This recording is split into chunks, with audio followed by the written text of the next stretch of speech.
morning show, everyone. We mentioned that tomorrow's July the 23rd. That's right. It is anak-anak nasional, or National Children's Day, but we're going to celebrate it early. Why not? Why not? So tomorrow's National Children's Day, but today we have some very special guests joining us. They recently had an amazing achievement at an international competition. And we're all very proud right here. And that's why we would like to invite and introduce our friends that is here in our studio today.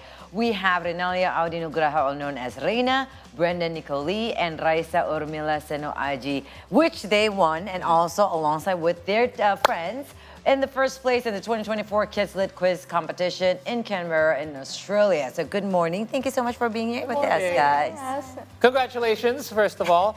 I cleared this up before our discussion. Okay, and what was that? Lit stands for literature, not like lit. Oh, okay. I thought it was like that Gen Z kind of. No. Okay. So we've cleared that part out. All right. So first of all, congratulations, guys. So tell us a little bit about this Kids Lit Quiz. What exactly is it? What's the format? How does it work? Well, the Kids Lit Quiz is a competition for 10 to 13-year-olds about questions about literature and books in general. So the questions are very broad.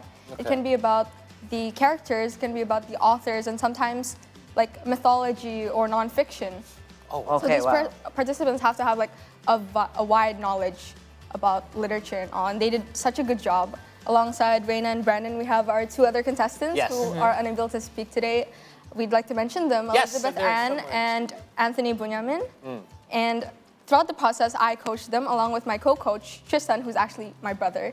Oh, okay. So we did win the national round and the international round, thankfully. We're very lucky to do that. And we hope that this can inspire like all the children in Indonesia who love to read as well. Unbelievable. So 10 to 13 Exactly, and I'm like, How many, okay. I want to ask, just take a wild guess. How many books have you read by age 13? Like 20. Maybe, at best, I probably. was like, Archie comics is a part of literature. I don't know if comic Or books Garfield. count. So But, you guys yeah. would have had to read so many books, right? Exactly. Yeah. So, I mean, we want to ask you, especially for, Raissa and also Reina and Brandon. How do you, again, how many books have you guys read? I mean, how old are you right now? Reina, how old are you right now? 14. You're- I just turned 14. You just turned 14, and okay. Brandon? I'm 13. I'm turning 14. Okay. All right. So, I mean, how many books do you guys usually read per week? I'm Yeah. not going to say for like a year. It's going to be a lot. Per week, maybe like one book, because I can't finish a book in 1 week. So maybe Still, like Yeah. that's a lot. And very committed 3 too. weeks. Really? Okay. So reading, obviously you guys love doing it. Yeah. How does it feel to actually have to take part in the competition? Because reading is one thing. I mean, Yes, we all if you're a read hobby, as exactly. pastime. But taking part in the competition, that's something completely different. How did it feel for you guys to represent, Indonesia in this international competition? Well, for starters, for representing Indonesia, obviously I'm really proud of myself and my team because we are really lucky to win the national round. And for winning the international round itself, obviously other than feeling really proud of my team and my coaches, I'm also really amazed, and I think it's a good way to prove that even Indonesia, which isn't an English-speaking country, can win an international competition which is based on English literature. Right. And if I'd like to add, Sure. it's actually like Indonesia's first time winning the competition. Oh. Not only that, it's also the first time a country from Asia won the competition. Wow, you're marking Especially history. because it was dominated by English-speaking countries like America and Australia, Canada, all those. Yeah. And we're actually the first team, I think the first team, one of the first teams to be coached by students as well. Okay, Oh, it's- yeah. So yeah. you guys are Yeah, the right. youngest coaches. Yes. Okay, so let's talk about this before. I mean, before you were coaching, were you actually a part? You were, a part of this Kids Lit quiz before, as the, part of the competition. Yeah, as a participant. Yeah, I joined when I was like grade 5 or grade 6. But then when I passed the age limit, I felt like I had to continue it, Right. And in our school, like we kind of focus on like student leadership. So they kind of like really trusted me and my brother as well to coach it. So I'm very grateful for that. Right. And I think this is an opportunity to show that student leaders can also do much good. So a lot of these coaches, some of them aren't, like a lot of them are teachers. Yeah, teachers possibly. and librarians. Oh, wow. Is that putting a pressure on you though? I mean, because this is peer to peer, right? I mean, you're known Yeah. the age difference is just not that par. Yeah, so of course it puts a lot of pressure on me because when we joined the competition internationally in Canberra, like the other coaches were like kind of Right. old, but they kind of like saw me and my brother as like equals. So, Peers. Yeah, peers. Because we're all doing the same things. It's not very much different, I think. I want to know, okay, so how does it work? You guys have to answer questions, correct? Yeah. What is the role of the coach? I mean, are you allowed to coach them throughout the question session? Is that how it works?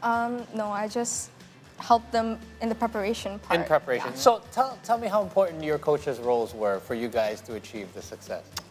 Very important, yeah. Really? We probably wouldn't have been able to win without them because they help us a lot with our strategy and also like the material that we learned. We meet up every week and we discuss with them about the books that we were studying, and they also ask us questions, which helps us prepare and get used to the format of the competition. It's like practicing, sharpening your knowledge. Definitely. Well, how long was the preparation, especially? I mean, you went to the national qualification first before you advanced to the international, to the kids-led quiz back in Canberra, Australia. How long was the preparation for you guys as a participant and also coaching? Well, together with the national and the international round, I think we studied for about 5 months. Okay. That's a long, committed months. Yeah, but we only met like once a week, I guess, because we're still all students, right? That's So true. we still have Yes. to juggle like Yeah. studying normally and living normal student lives. So it's quite difficult, actually. Wow. So let's talk about the competition itself. Were there other countries represented from Asia as well at the competition? Or Yeah. What other countries from Asia? Do you guys So remember? I think from Asia there was only one. Thailand was representing. Nice. Okay. For globally, we had Australia, Canada, USA, New Zealand, right, was one New of them Zealand, as well? yes, Australia, South Africa, and Thailand. Okay, so who would have been, like, through the experience, who was your toughest competition? Do you guys remember? During the competition, it was probably Australia because they were, for most of the time, they were behind us by only a few points, so they could Okay. catch up quite quickly. And at one point, they got ahead of us by a few points. It was very nerve-wracking then.